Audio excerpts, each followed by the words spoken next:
Hi guys. അപ്പം ഇന്ന് എന്താ പരിപാടി എന്ന് വിചാരിച്ചാൽ നമുക്കൊരു പുഡിംഗ് ഉണ്ടാക്കാം. പുഡിംഗ് എങ്ങനെ ഉണ്ടാക്കണമെന്ന് വെച്ചാൽ നമ്മുടെ സ്വന്തം ഓർമ്മയുടെ ബർത്ത്ഡേ ആണ്. ഇത്ര ഇൻഗ്രീഡിയൻസ് കണ്ടപ്പോൾ തന്നെ നിങ്ങൾക്ക് മനസ്സിലായിണ്ടാവല്ലോ നമ്മൾ മറ്റേ കാരമൽ കസ്റ്റർഡ് പുഡിംഗ് ഉണ്ടാക്കുന്നതെന്ന്. അപ്പം ഞാൻ പാത്രങ്ങൾ എടുത്ത് വെച്ചിട്ടുണ്ട്. നമുക്ക് ആദ്യം ഷുഗർ കാരമലൈസ് ചെയ്യാം.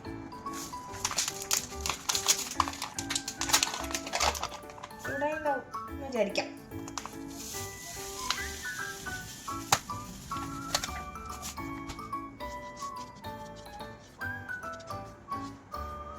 പഞ്ചസാര കണ്ടിട്ട് ഉപ്പ് ഇടണം പോലെ ഉണ്ട്.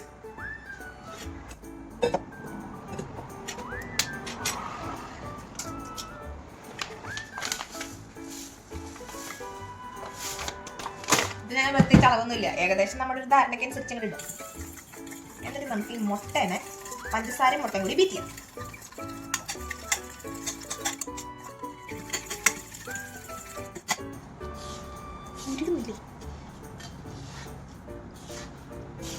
ഇതെന്താ ഉരുകുന്നില്ലേ എന്ന് ഞാൻ വിചാരിച്ചു, പക്ഷെ ഉരുകുന്നുണ്ട്. ഇങ്ങനെ ഇരിക്കട്ടെ. കുറേ സമയമെടുത്തു ഈ പഞ്ചസാര ഇളക്കി ശരിയാക്കാൻ വേണ്ടിയിട്ട്. അങ്ങനെ എൻ്റെ ഒരുപാട് നേരത്തെ പരിശ്രമത്തിനൊടുവിൽ പഞ്ചസാര അങ്ങനെ ഷേപ്പ് മാറിയിരിക്കുകയാണ്.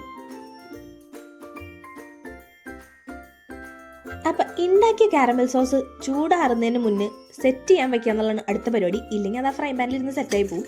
അപ്പം നമ്മൾ പാത്രത്തിൻ്റെ ലഭ്യതക്കുറവ് മൂലം ബർത്ത്ഡേക്കാരുടെ പാത്രത്തിൽ തന്നെയാണ് അത് സെറ്റ് ചെയ്യാൻ വെച്ചത്. അത് കഴിഞ്ഞിട്ട് ആ കാരമൽ ഉണ്ടാക്കിയ പാത്രത്തിൽ തന്നെ നമുക്ക് കസ്റ്റാർഡ് സോസ് ഉണ്ടാക്കാം. അതാകുമ്പോൾ 2 പാത്രം കഴുകണ്ടല്ലോ. പക്ഷേ ഇതൊഴിച്ച് കസ്റ്റാർഡ് മുറിച്ചപ്പോഴാണ് എനിക്ക് പറ്റിയ തെറ്റെനിക്ക് മനസ്സിലായത്. കാരണം ഞാൻ പൗഡറാണ് ഉദ്ദേശിച്ചത്, പക്ഷെ അത് ഓൾറെഡി കസ്റ്റാർഡിൻ്റെ സോസായിട്ട് തന്നെ ഇരിക്കുന്നുണ്ടായിരുന്നത്. ചെറുതായിട്ട് ഒന്ന് കോൺഫിഡൻസ് പോയതിൻ്റെ മുഖഭാവമാണ് നിങ്ങൾ കാണുന്നത്. കാരണം അതിന് വെള്ളം കൂടിപ്പോയി, ഞാൻ ഉദ്ദേശിച്ച കൺസിസ്റ്റൻസി മാറിപ്പോയി. പിന്നെ നമ്മൾ അടുത്ത പരിപാടി എടുത്തു. പ്ലാൻ എ ചീറ്റിപ്പോയ സ്ഥിതിക്ക് പ്ലാൻ ബിയിലേക്ക് കടന്നു. പക്ഷേ അത് ഷിഫ്റ്റായപ്പോൾ എൻ്റെ കോൺസെൻട്രേഷനും ചെറുതായിട്ടൊന്ന് ഷിഫ്റ്റായി. കാരണം വീഡിയോ എടുക്കുക എന്നുള്ളതിൽ നിന്ന് ഈ ഫ്രൈ പാനിലിരിക്കുന്ന സാധനം എങ്ങനെയെങ്കിലും ഒന്ന് ശരിയാക്കുക എന്നുള്ളതിലേക്കായി പിന്നെ എൻ്റെ ശ്രദ്ധ. അതുകൊണ്ട് ഇട്ട സാധനങ്ങളൊന്നും വീഡിയോ എടുക്കാൻ പറ്റിയില്ല. പക്ഷെ ഞാൻ പറഞ്ഞുതരാം. ആ ബീറ്റ് ചെയ്ത് വെച്ച എഗ്ഗ് ഞാൻ ഇട്ടായിരുന്നു. അതുപോലെ ബ്രെഡ് പൊടിച്ച് ഒന്ന് കൺസിസ്റ്റൻസി ശരിയാക്കാൻ നോക്കിയായിരുന്നു. പക്ഷേ ബ്രെഡ് കുറച്ച് നേരം വൈകി ഇട്ടുകൊണ്ട് അത് അതിൻ്റെ കൂടെ മിക്സ് ആവുണ്ടായിരുന്നില്ല. പിന്നെ നോക്കിയപ്പോൾ നമ്മുടെ ബർത്ത്ഡേക്കാരുടെ തൈര് കടയുന്ന സാധനം ഇരിക്കുന്നു. അപ്പം പിന്നെ അതിനെ ഒരു ട്രഡീഷണൽ ബീറ്ററായി കണ്ട് ഈ എല്ലാ ദൈവങ്ങളെയും മനസ്സിൽ ധ്യാനിച്ച് ഞാൻ അത് വെച്ച് മിക്സ് ചെയ്ത് കുറച്ച് നേരം പണിയെടുത്തെങ്കിലും അത് സെറ്റായി.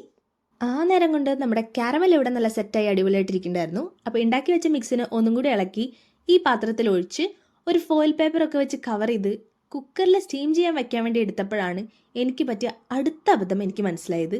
കാരണം ആ കുക്കറിൻ്റെ വായ ഭയങ്കര ചെറുതായിരുന്നു. അത് എടുത്തു വെക്കാൻ വേണ്ടി ഇവിടെ ക്ലച്ചസും ഉണ്ടായിരുന്നില്ല.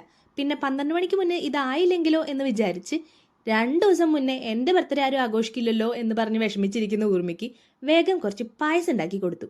പിന്നെ ഈ കാണുന്നത് ഇവള് പുറത്തു പോകണം എന്ന് പറഞ്ഞുകൊണ്ടിരുന്നപ്പോൾ അവൾ പോവാതിരിക്കാൻ വേണ്ടി തടയിട്ടുകൊണ്ട് ചേച്ചിമാർ അവളോട് വർത്താനം പറഞ്ഞുകൊണ്ടിരിക്കുന്നതാണ്. കാരണം എന്താണെന്ന് വെച്ചാൽ അവളുടെ കസിൻ അവളുടെ ബർത്ത്ഡേ ആഘോഷിക്കാൻ വേണ്ടി ഓൾറെഡി ഷെഫീൽഡിൽ നിന്ന് വന്നിട്ട് അവളുടെ റൂമിൽ ഇരിക്കുന്നുണ്ടായിരുന്നു. അവൾക്കത് അറിയണ്ടായിരുന്നില്ല. പിന്നെ ചേച്ചി എന്തൊക്കെയോ പറഞ്ഞ് അവളെ റൂമിലേക്ക് വിളിച്ചുകൊണ്ട് പോകുന്നതാണ് നിങ്ങൾ കാണുന്നത്.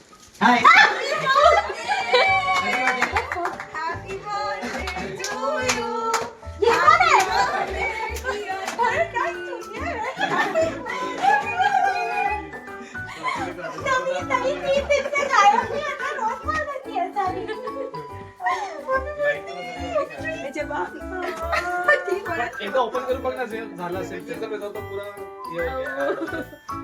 सुरमळ आहे पण हळू काचेचं.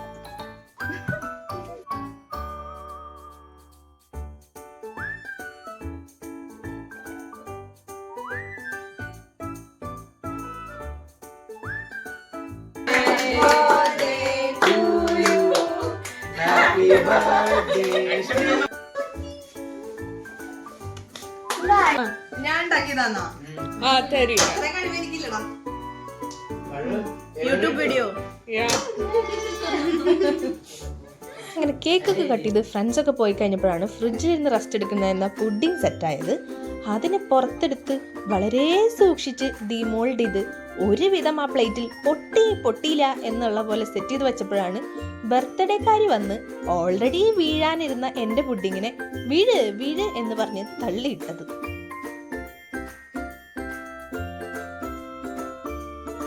വീട്ടിൽ നിന്ന് ആദ്യമായിട്ട് മാറി നിന്ന് ബർത്ത്ഡേ ആഘോഷിക്കുന്നതിൻ്റെ വിഷമം, അതേപോലെ ഇനി മുതൽ തന്നെ ബർത്ത്ഡേ ആഘോഷിക്കണം എന്നുള്ള റിയാലിറ്റി അവൾ അംഗീകരിക്കാത്തതിൻ്റെ കോൺഫ്ലിക്റ്റും 2 ആഴ്ച കൊണ്ട് അവൾക്ക് ഉണ്ടായിരുന്നു.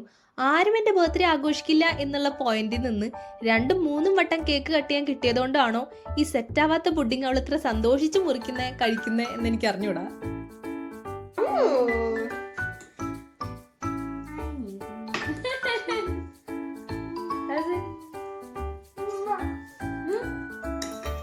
I have a restaurant nearby my house. Then I get same taste caramel.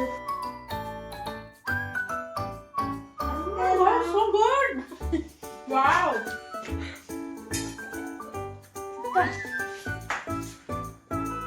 Wow. അങ്ങനെ മുറിക്കലും കഴിക്കലും എല്ലാം കഴിഞ്ഞതിന് ശേഷം ബാക്കിയുള്ളതിനെ ഞാൻ ഇതേപോലെ ഒരു പാത്രത്തിൽ സെറ്റ് ചെയ്ത് വെച്ചു. പിന്നെ ഈ മോളിൽ കാണുന്ന നേരത്തെ അടിയിൽ സെറ്റായ കാരമലിനെ ഞാൻ പൊടിച്ചിട്ടതാണ്.